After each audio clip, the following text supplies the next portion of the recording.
எப்படி இருக்கீங்க? வீடியோ பார்த்தீங்கன்னா எப்போவாவது போடுற மாதிரி இருக்குது. அதனால உங்களோட ரொம்ப கனெக்ட் ஆகி இருக்கிற மாதிரியே எனக்கு தெரியல. ரொம்ப லாங் கேப் ஆன மாதிரி ஒரு ஃபீல். நீங்களாம் எப்படி ஃபீல் பண்ணீங்க அப்படின்னு மறக்காமல் கமெண்ட்ஸில் சொல்லுங்கள். அப்புறம் இந்த வீடியோ பார்த்தீங்க அப்படின்னா லாஸ்ட் வீக் எடுத்தது தான். இந்த விலாக் பார்த்தீங்கன்னா 2 டேஸோட வீடியோ. ஒரு நாள் பார்த்தீங்கன்னா நம்ம லோக்கல்லே சிவன்மலையெல்லாம் போயிட்டு வந்துட்டு வீட்டில் அபிஷேகமெல்லாம் பண்ணி ஸோ அந்த மாதிரி ஒரு நாள். அடுத்த நாள் பார்த்தீங்கன்னா அக்கா வீட்டுக்கு போயிருந்தோம். ஸோ அங்கேயும் ஒரு வீடியோ எடுத்திருக்கேன். கண்டிப்பாக இதை வந்து ஸ்கிப் பண்ணாமல் பாருங்கள். ஏன்னா டிஃப்ரெண்ட் பிளேசஸ், அதுவும் அழகழகான செடிகளோட சன்செட்டு, இந்த மாதிரி பிளேசஸ் டிஃப்ரெண்ட்டாக இருக்கிறப்போ ரொம்ப அழகாகவும் இருந்துச்சு. கண்டிப்பாக உங்களுக்கு பிடிக்கும்னு நினைக்கிறேன். ஸோ மார்னிங் பார்த்தீங்கன்னா ஹஸ்பண்ட் ஆஃபீஸ்க்கு கிளம்புனதுக்கு அப்புறமா பொண்ணும் ஒரு நாள் லீவு அப்படின்ட்டு வந்திருந்தா. ஸோ அதனால் நானும் பொண்ணும் 2 பேருமே சிவன்மலைக்கு கிளம்பியாச்சு. சிவன்மலைக்கு போகிறது அப்படிங்கிறது எங்களுக்கு எவ்வளோ பிடிச்சமான ஒரு விஷயங்கிறது நான் நிறைய வீடியோஸில் சொல்லியிருக்கறனால உங்களுக்கு தெரியும். என்றைக்கும் இல்லாத அதிசயமாக இன்றைக்கி வந்து பெட்ரோல் செக் பண்ணலாம் அப்படின்ட்டு பண்ணினேங்க. பார்த்தா ஃபுல்லாக ட்ரை ஆகிருக்கு. நல்ல வேலை வண்டியை எடுத்துகிட்டு போகலை, இல்லைன்னா இன்றைக்கி நல்லா மாட்டியிருந்திருப்பேன். ஸோ அதனால் இன்னொரு வண்டியை எடுத்துகிட்டு கிளம்பியாச்சுங்க. கிளைமேட்டும் பார்த்திங்கன்னா நல்லா தான் இருந்துச்சு, ரொம்ப வெயிலாலாம் இல்லை. ஸோ அதனால் கிளம்பிட்டோம். அப்புறம் உங்களுக்கெல்லாம் எப்படி டைம் போயிட்டுருக்கு, குழந்தைகளோட எப்படி வந்து ஸ்பெண்ட் பண்ணிகிட்ருக்கீங்க, ரொம்ப கஷ்டப்படுத்துகிறாங்களா இல்லை ஜாலியாக தான் இருக்கா அப்படின்னு மறக்காமல் கமெண்ட்ஸில் சொல்லுங்கள். இன்றைக்கி இதை பற்றி தான் சில விஷயங்கள் உங்களோட ஷேர் பண்ணணும் அப்படின்னு நினச்சிட்ருக்கேன். என்னென்னா ஒரு லைன்ஸ் படித்தேங்க. அதாவது குழந்தைகளோட நிறைய நேரம் செலவிடுங்க.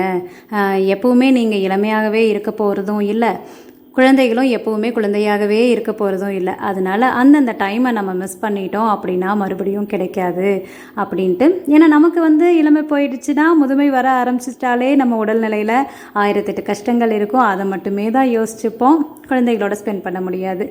அவங்களும் அப்படி தான், பெரியவங்க ஆகிட்டாங்க அப்படின்னா அவங்களுக்கு நிறைய கடமைகள் பொறுப்புகள் வந்துடும், நம்மளோட ஸ்பெண்ட் பண்ண மாட்டாங்க. ஸோ இப்போ இருக்கிற டைமை வந்து எந்த அளவு முடியுமோ அந்த அளவு குழந்தைகளோட ஸ்பெண்ட் பண்ணணும்.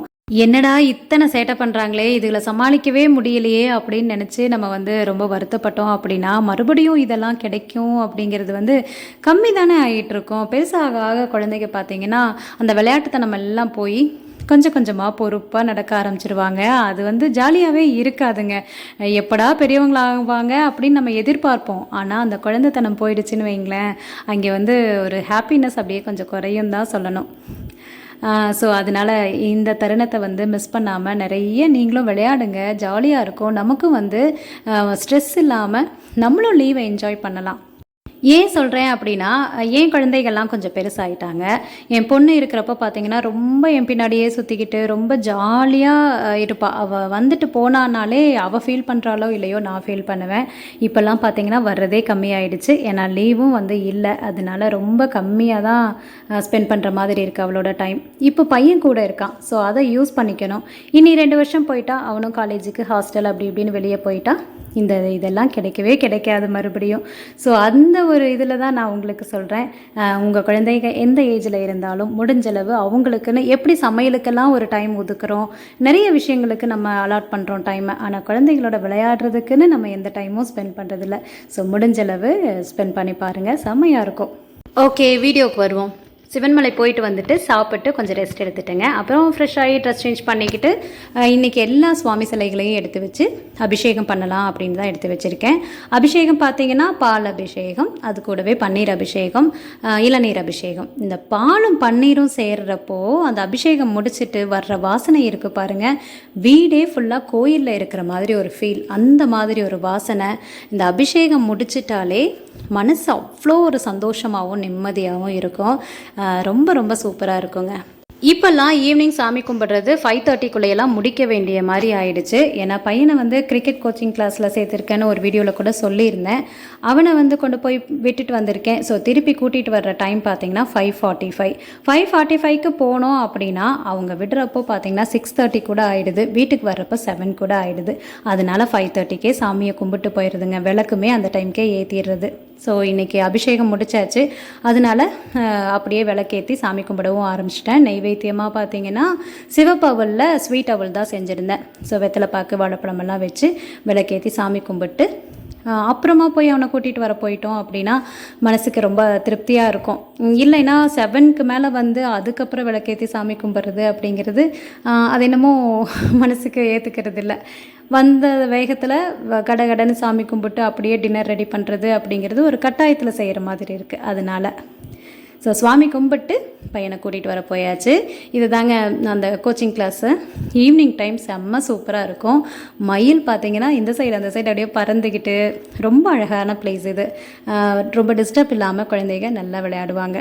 ஸோ நல்லா பெரிய கிரவுண்டு தான், நிறைய குழந்தைங்க விளையாடுறாங்க. சின்ன குட்டிகள்லாம் பார்த்திங்கன்னா பேட் சைஸு கூட இல்லை, அதெல்லாம் வந்து பேட்டை தூக்கிட்டு அவ்வளோ ஒரு இன்ட்ரெஸ்ட்டாக கிரிக்கெட் விளையாடுறப்போ பார்க்குறப்போ நல்லா இருக்குது. சரி செல்லை வச்சுக்கிட்டே உட்காந்துட்ருக்காம இதுவும் வந்து ரொம்ப நல்லது தானே அப்படின்ட்டு நிறைய குழந்தைகளை வந்து கொண்டு வந்து சேர்த்து விட்டுருக்காங்க. ஸோ முடிஞ்சதுக்கப்புறமா நாங்கள் திரும்பி வர்றப்போ பாருங்கள், நான் சொன்னேன் இல்லையா 7 கூட ஆகிடும், இன்றைக்கி அப்படி தான் ஆகிடுச்சு.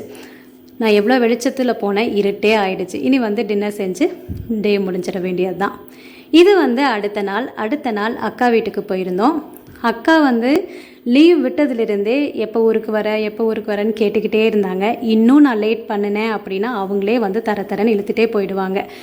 அதனாலேயே கிளம்பிட்டோம். ஏர்லியராகவே பிரேக்ஃபாஸ்ட்டுக்கே போயிட்டோங்க. அவங்க இருக்கிற ஏரியா தான் இது, செம்ம சூப்பராக இருக்கும். அக்கா வீடும் அப்படி தான், ரொம்ப அழகாக இருக்கும். இது வந்து என்ட்ரன்ஸு, நல்ல ஸ்பேசியஸாக, அதாவது ஒரு காம்பேக்டான வீடு, ரொம்ப அழகாக நீட்டாகவும் வச்சுருப்பாங்க. ஸ்பேசியஸாக, அதாவது வெளியே ஸ்பேஸ் இருந்தாலே வீடு வந்து நல்ல வெளிச்சமாகவும் ரொம்ப நல்ல வசதியாகவும் இருக்கிற மாதிரி தான் இருக்கும் இல்லையா, அந்த மாதிரி தான். ஸோ அக்கா வந்து நாங்கள் வர்றோன்னு சொன்னதுலேருந்தே நிறைய ப்ரிப்ரேஷன், அதாவது நாங்கள் எப்படா வருவோம் அப்படிங்கிற மாதிரி காத்திருந்து வச்சு செஞ்சுட்டாங்க சாப்பாட்டில். அவங்களுக்கு வந்து நல்லா சாப்பிட வைக்கணும் எங்களை, அந்த மாதிரி அவங்களுக்கு ரொம்ப பிரியமாக செய்வாங்க. நாங்கள் பிரேக்ஃபாஸ்ட்டுக்கு பார்த்திங்கன்னா இட்லி, மட்டன் குழம்பு, வறுவல். நான்வெஜ்ஜே வேண்டான்னு சொன்னோம், கேட்கவே இல்லையே. அதனால் இட்லி பார்த்திங்கன்னா செம்ம சாஃப்டாக சூப்பராக இருந்துச்சு. நல்லா சாப்பிட்டு முடிச்சுட்டு கொஞ்சம் நேரம் பேசிகிட்டு இருந்துட்டு இதுக்கிடையில் லெமன் ஜூஸ் வேணுமா, அது வேணுமா, இது வேணுமான்னு ஏதோ ஒரு ஸ்நாக்ஸ் எடுத்து கொடுத்துக்கிட்டே இருந்தாங்க. ஒரு 2 மணி நேரம் கேப் தான், அவ்வளோதான். மதியம் லஞ்ச் ரெடி ஆகிடுச்சு. லஞ்சுக்கு பார்த்தீங்க அப்படின்னா சாப்பாடு, பருப்பு, ரசம், பொரியல், வடை, பாயசம்னு செஞ்சுட்டாங்க. வயிற்றுல இடமே இல்லை, சொன்னாலும் கேட்குற மாதிரியே இல்லை. சாப்பிட்டே ஆகணுன்ட்டு எல்லாத்தையும் எப்படியோ பேசி சாப்பிட வச்சிடுறாங்க. அதுதான் அக்காவோட பெரிய டேலண்ட்டு. எதுக்கு இந்த அளவு எக்ஸ்பிளைன் பண்ணுறேன் அப்படின்னா, அக்கா வீட்டுக்கு போகிறதும் அம்மா வீட்டுக்கு போன மாதிரி தான் இருக்கும். அந்தளவு ஒரு கம்ஃபர்ட் கிடைக்கும். நல்லா ஜம்முன்னு உட்காந்து 3 நேரம் நல்லா மூக்கு பிடிக்க சாப்பிட்டு பேசுன்னு பேசி தள்ளிட்டு அது ஒரு சூப்பராக இருக்குங்க. மனசு ரொம்ப நிம்மதியாக ஃபீல் ஆகும். அது எல்லா இடங்கள்லையும் கிடைக்காது இல்லையா. ஸோ அதனால தான் இவ்வளோ தூரம் சொன்னேன் நான். ஸோ இது வந்து அக்கா வீட்டோட முன்னாடி, கேட்டுக்கு முன்னாடி 2 பக்கமே செடிகளாக வச்சுருப்பாங்க. அவ்வளோ ஒரு அழகு. ஐயோ, உண்மையாகவே அந்த பிளேஸே பார்த்திங்கன்னா ரொம்ப கசகசன்னு இல்லாமல் அப்படியே அமைதியாக இந்த செடிகளோட, அதுவும் சன்செட் ஆகிற டைம் ஈவினிங் ஆகிடுச்சு. ஸோ சூப்பராக இருந்துச்சு. என்னால் வீடியோஸ் தான் வந்து நிறைய எடுக்கவே முடியல, ஏன்னா பேசுகிறதுக்கே டைம் பற்ற மாட்டேங்குது. இந்த டைமில் நான் வீடியோ எடுத்து என் டைமை வேஸ்ட் பண்ணிகிட்டு இருக்கணுமா அப்படின்னு நினச்சிட்டு, ஏன்னா எனக்கு இந்த டைம் மறுபடியும் எப்போ கிடைக்கும்னு தெரியாது இல்லையா. ஸோ அதனால் வீடியோ எடுக்கிறத கூட விட்டுட்டு நான் நல்லா என்ஜாய் பண்ணிட்டு வந்தேன். நீங்களும் இந்த வீடியோவை என்ஜாய் பண்ணியிருப்பீங்கன்னு நினைக்கிறேன். பிடிச்சிருந்துச்சின்னா மறக்காமல் லைக் அண்ட் சப்ஸ்கிரைப் பண்ணிடுங்க. அடுத்த வீடியோவில் பார்க்கலாம். பாய்.